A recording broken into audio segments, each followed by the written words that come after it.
விடுபட்ட எண்ணை காண்க. 1/6, 4/9, 1/2. 1/6 எல்லாத்துலேயுமே கீழே இருக்க நம்பரோட மேலே இருக்க நம்பர் சின்னதாக இருக்குது. ஓகேவா? அப்போ கண்டிப்பாக கீழே இருக்க நம்பரோட மேலே இருக்க நம்பர் சின்னதாக இருக்கணும். இது ரெண்டுலேயும் பெருசாக இருக்குது. அப்போ இது ஆன்சர் வராது. ஓகேவா?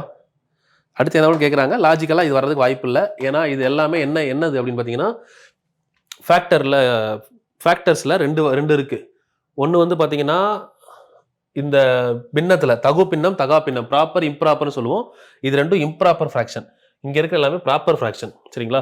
அப்போ 1/6, 1 6ஆக பிரித்தோம்னா ஆன்சர் என்ன வரும்?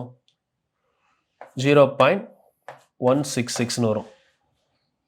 4 9ஆக பிரிச்சிங்கன்னா 0.444ன்னு வருது.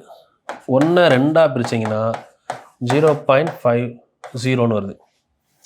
இப்போது 1 3ஆக பிரிச்சிங்கன்னா 0.333, இது 0.666. இப்போ இது இன்க்ரீஸ் ஆகிக்கிட்டே வர்றதுனால இதோட அடுத்த வரிசையில் அப்போ 2/3 0.666 வர வாய்ப்பு இருக்குது. ஸோ இது கரெக்ட் ஆன்சர். இது கம்மியாக இருக்கனால வர வாய்ப்பு இல்லை.